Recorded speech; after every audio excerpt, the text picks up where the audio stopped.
Cooper उद्योग समूहाच्या देणगी निधीमधून शिवाजी विद्यापीठाच्या इतिहास अधिविभागासाठी सर धनजीशा बोमनजी कूपर पारितोषिक सुरू करण्यात आले। या पारितोषिकाचा पहिला वितरण सोहळा नुकताच पार पडला। या कार्यक्रमाला कूपर उद्योग समूहाचे मुख्य मानव संस्थान अधिकारी डॉक्टर नितीन देशपांडे उपस्थित होते। कुलगुरू डॉक्टर दिगंबर शिर्के यांच्या अध्यक्षतेखाली या कार्यक्रमाला कुलगुरू डॉक्टर प्रमोद पाटील यांची प्रमुख उपस्थिती होती। या कार्यक्रमात बोलताना डॉक्टर देशपांडे यांनी सर धनजीशा कूपर यांच्यासह कूपर उद्योग समूहाचा वारसा आणि कार्य याविषयी विद्यार्थ्यांना माहिती दिली। यावेळी त्यांनी ज्यांचा इतिहास अजूनही समाजासमोर आलेला नाही अशा महापुरुषांच्या कार्याबद्दल विद्यार्थ्यांनी संशोधन करून त्यांचा इतिहास समाजासमोर आणण्यासाठी प्रयत्न करावेत असं आवाहन केलं।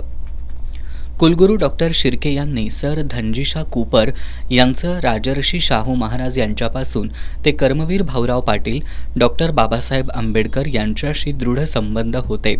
त्यांच्या नावानं हा पुरस्कार शिवाजी विद्यापीठात सुरू होतोय याचा आनंद आहेच, पण यापुढे जाऊन इतिहास विषयाच्या विद्यार्थ्यांना उद्योगाकडून पारितोषिक मिळणं ही इतिहासाचं महत्त्व अधोरेखित करणारी बाब असल्याचं त्यांनी सांगितलं।